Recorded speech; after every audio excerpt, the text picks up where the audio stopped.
Hello friends, myself Dr. Kirti Sriram Kulkarni and I am from Gokhale Education Society's Arts, Commerce and Science College Jawar. So friends, I welcome you all for the S5SC Chemistry Paper 2. We are in semester 4 now and today we will start with the 5th unit of this particular paper, that is ions in aqueous medium. Okay, so this is the paper 2nd and here I am covering the inorganic part of this particular paper. So first of all we will see what is ions in aqueous medium. Okay, so it is nothing but the study of chemical behavior of ions in aqueous environment, how the ions will behave when they are in contact with water or when they are present in aqueous medium. So that we have to discuss in this particular chapter. So nature of ion in aqueous medium is described in detail using various properties like heat of hydration, hydrolysis, then its acid base behavior and electronegativity.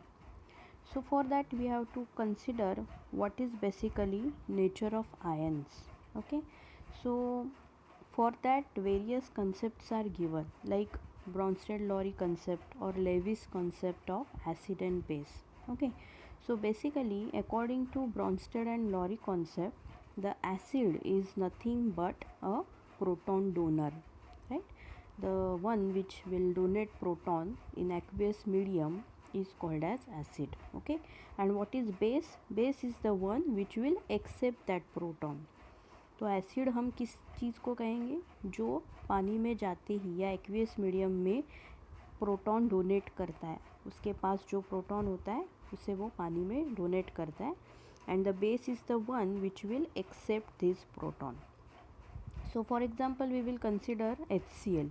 We all know HCl is acid, okay, but why it is called as acid? Because when HCl dissociate in water like H plus and Cl minus. So basically HCl is acid because it gives proton, it donates proton. Okay, और Cl minus जो है HCl में से, वो Cl minus हम लोग as a base consider करेंगे because it will accept that proton.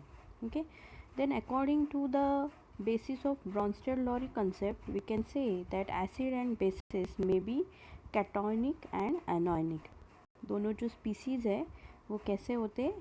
Acids are cationic and bases are anionic. Okay, so according to the Lewis concept, an acid is an electron pair acceptor. अगर हम Levi's concept की बात करें तो acid क्या होता है, it will accept the electron pair and base is the one which will donate the electron pair. Okay, तो इस प्रकार से अगर हम कंसिडर करेंगे एग्जांपल ऑफ अमोनिया. ओके, तो अमोनिया क्या करता है, ammonia is a base and it donates the electron pair. Okay, और उसमें जो H प्लस है it act as acid as it accepts the electron pair. So this way this is quite clear that there are different definitions or different concepts given for acid and bases by different scientists. Okay, तो basically क्या होता है कि जो हमारे acids है वो proton donate करते हैं या फिर इलेक्ट्रॉन पेयर जो है उसे एक्सेप्ट करते हैं, और बेस जो होता है वो क्या करता है, it will accept a proton, H plus लेता है और इलेक्ट्रॉन की जो पेयर है उसे डोनेट करता है ना. So this way we can say that according to this different theories, अगर हम ब्रॉन्स्टेड-लॉरी कंसेप्ट की बात करें तो it involves two Lewis processes, that is first it adduct dissociation followed by adduct formation. So Bronsted Lowry के concept में base क्या है, ऐसी चीज़ जो इलेक्ट्रॉन पेयर क्या करती है, डोनेट करती है ना. And Bronsted acid is Lewis adduct of acid and base. So therefore हम acidity of cation and basicity of anion discuss कर सकते हैं. So what is acidity of cation? Actually when we discuss about acid and base property, cation and anion are formed in aqueous medium. So we should also discuss about the acidic and basic property of water and its amphoteric nature. तो amphoteric nature क्या होता है कि अगर water acid के contact में आता है तो वो बेस की तरह एक्ट करता है, ओके। और अगर वाटर बेस के कांटेक्ट में आता है तो it will act as acid. So this is called as amphoteric nature of water. So according to Bronsted and Lowry acid base concept, behavior of water can be expressed by different species। तो अगर हम लोग water की बात करें तो उसकी acidity increase होती जाती है, और अगर हम लोग बेस की बात करें तो बेसिसिटी उसकी डिक्रीज होती जाती है। So this is called as acidity of cation and basicity of anion. Now what is hydration of cation? Cation मतलब क्या? जो अपने अंदर से इलेक्ट्रॉन लॉस कर जाता है and then it will have a positive charge. तो ऐसा जो कटायन है उसकी हाइड्रेशन एनर्जी क्या होती है? So what is the reaction of ion in solution when water is used as a solvent? सो वाटर क्या है? It is a polar molecule as oxygen is quite electronegative then hydrogen. Hence the जो bond है H and O is quite polar covalent bond, okay. और उसके ऊपर क्या होता है? ऑक्सीजन के ऊपर there is negative charge and hydrogen के ऊपर there is positive charge. So water molecule is not actually linear but it is angular in nature, H2O। इसमें O और दोनों साइड में जो H है they are angular in nature with partial positive and negative end. तो इसमें जो oxygen है वो इलेक्ट्रोनेगेटिव होने की वजह से it shows negative charge, and H plus ions जो है उसके ऊपर होता है partial positive charge, and therefore this way it is angular in shape. So when this water is there, all ion get hydrated when they come in contact with water, so that is called as hydration of cation. So the force of attraction between oppositely charged species are quite strong. Hence during the process of hydration मतलब कोई भी ion water में dissociate हो जाते हैं तो उसे हम लोग हाइड्रेशन कहते हैं। In this case certain amount of energy is released. This energy is known as hydration energy, and it is the heat change that take place when 1 mole of gaseous ions are dissolved in water। मतलब आपने water लिया, okay, और उसमें कितना molecule डाला? 1 mole of gaseous ion, है ना। तो ड्यूरिंग दिस प्रोसेस जितनी हीट एनर्जी एक्सचेंज होती है या चेंज होती है उसे हम क्या कहते हैं? Hydration energy. So it is a large amount of energy and it depends on many factors like charge, radius and electronegativity. So basically हम लोग डिस्कस करेंगे कि ये हाइड्रेशन एनर्जी क्या होती है। सो इसका सिंपल डेफिनेशन है कि when the heat change take place when 1 mole of gaseous ion is dissolve in water. तो उस ड्यूरिंग जितनी भी एनर्जी एक्सचेंज होती है उसे हम लोग कहते हैं hydration energy. Now then what is hydrolysis of ion? Okay, hydrolysis मतलब वाटर के साथ किसी आयन का रिएक्शन। सो हम लोग पहले कटायन के बारे में देखेंगे। So as we earlier discussed, metal ion get hydrated in water. जैसे ही आप वाटर में मेटल आयन्स डालते हो they get hydrated. If metal ion attacks the negative end water dipole strongly, hydrolysis of hydrated cation take place। तो ये जो reaction है उसमें क्या होता है कि there is strong dipole of water, और ये जो डाइपोल है वो मेटल के आयन को उसकी तरफ अट्रैक्ट करता है। So during hydrolysis of metal ion electron density in water molecule moves toward the oxygen atom and it is away from hydrogen atom. It lead to the accumulation of positive charge on the partial positive end। तो इसमें partial positive end hydrogen का रहता है, okay. So this way the hydrolysis of cation take place.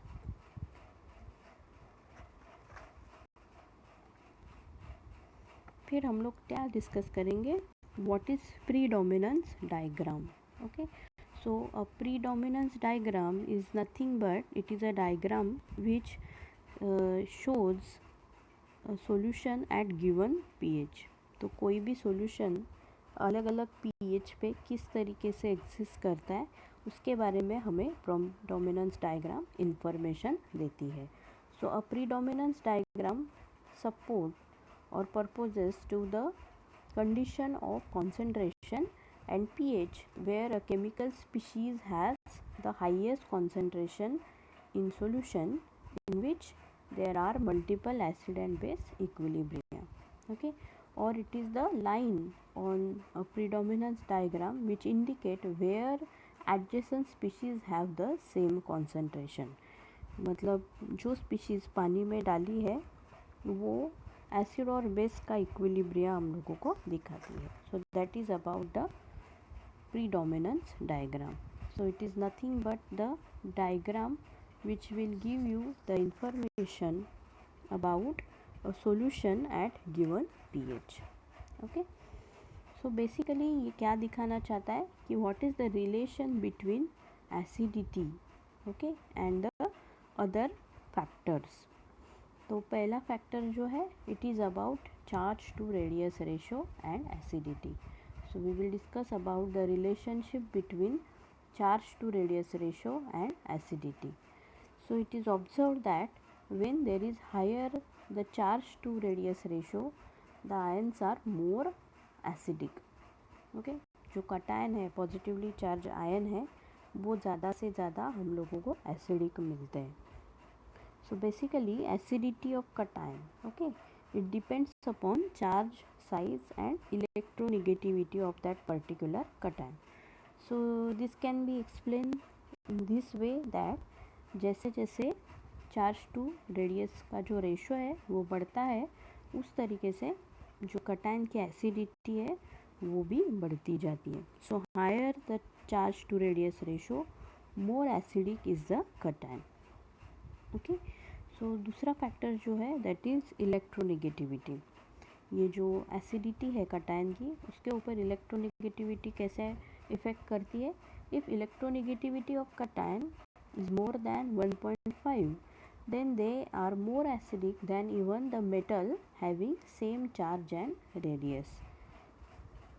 हमें मालूम है कि metal is always forming a cation, है ना, लेकिन अगर किसी कटायन की इलेक्ट्रोनेगेटिविटी 1.5 से ज़्यादा है then it will be more acidic than the metal having same charge and radius ratio. Okay, then finally the acidity also depends upon hydration energy. तो हाइड्रेशन एनर्जी हम लोगों ने ऑलरेडी डिस्कस किया है and we have seen that higher the hydration energy of cation higher is the acidity. जैसे जैसे हाइड्रेशन एनर्जी बढ़ती है कटायन की उसकी एसिडिटी भी बढ़ती जाती है. So this way the charge to radius ratio, electronegativity and hydration energy affects the acidity of that particular cation. Now we will see the classification of cations. Cations means all positively charged ion on the basis of acidity category. किस तरीके के cation होते हैं और वो उनकी acidity कितनी होती है that we will see. So the first category is non acidic cation, है ना. सो जो कटायन जिनका पीके वैल्यू 14 और उससे ज़्यादा है then they are called as non acidic cation. Obviously 14 से ज़्यादा होगा तो they will be called as non acidic cation. So this cation show negligible hydrolysis, है ना, and hence they are called as non-acidic cation. For example, CS plus, rubidium, cesium, ये जो है these are called as non-acidic cations. दूसरी जो category है that is called as feebly acidic cation. So ये feebly acidic cation क्या होते हैं? The cation with pK value between 11.5 to 14 are called as feebly acidic cations. So the acidity of these particular cations cannot be detected easily as the values of pK can be measured only by sensitive instrument. तो इसमें कौन कौन से example आते हैं? Lithium 2+, barium 2+, strontium 2 plus. Okay, these are the example of feebly acidic cations. Then the third category is called as weakly acidic cation, है ना. तो weakly acidic cation में कौन कौन से आते हैं? The cation with pK value between 6 to 11 are weakly acidic cation. तो slowly हम लोग more and more acidic की तरफ जा रहे हैं. तो जिनकी pK value 6 to 11 के बीच आती है, they are called as weakly acidic cations. So according to predominance diagram, the cation in this category show enough acidity to precipitate insoluble metal hydroxide at particular pH. Okay, तो इसमें example कौन कौन से आते हैं? Mostly D block metal ions like zinc 2 plus, manganese 2 plus, chromium, okay, magnesium 2 plus. These are the examples of weakly acidic cations. Then there is the next category of cation which is called as moderately acidic cation. Okay, so the moderately acidic cation में जिनकी pK value 1 to 6 category में आती है, they are called as moderately acidic cation. So the cations are predominant at very low pH range. So actually we can say that they exist in highly acidic condition and they can easily precipitate as their hydroxides. तो इसमें example कौन कौन से आते हैं? Aluminium 3 plus, bismuth 3 plus, chromium 3 plus are the example of moderately acidic cation. फिर उसके बाद आता है number 5, that is strongly acidic cation. Okay, तो यहाँ पे क्या होगा? The cations with pK value ranging from -4 to 1 are strongly acidic cation. So these cation reacts vigorously with water and form strongly acidic solution, and large amount of precipitate of insoluble metal hydroxide is also formed. So the hydroxide is more predominant when concentration of acid is less than 1 molar. So इसमें example आते हैं titanium 4 plus, okay, lead tin 4 plus. ये जो examples है, these are the examples of strongly acidic cations. And finally there is sixth category which is called as very strongly acidic cation. तो ये जो cations है, इसकी पीके वैल्यू जो है वो 4 से भी कम होती है. ओके, सो 4 से लेके 1 तक जो cations है, very very less pK values, they are come under this particular category. So these values of pK or pH are not measured actually in practice. So ion of this category are expected to react with water and they also form hydroxides and high concentration of hydrogen ion. So strongly acidic cation are labeled by reaction with water and there is formation of H3O plus ions. So actually there is no acid stronger than H3O plus can be present in water and there is no pH at which cation can exist or predominant in water. इसीलिए इस वजह से इनकी predominance diagram भी हम लोग नहीं दे सकते. So here various metals of oxidation state 5 to 6 fit in this particular category. So this way this property is used to differentiate between metals and non-metal. So this way we can say that the acidity of cations is classified into these particular 6 categories and they have their various characteristic and their own examples. So इसके बाद हम लोग anion के बारे में देखेंगे and then we will also discuss what are the different factors affecting hydration of anions. Okay, so till that you take care and stay safe. Thank you.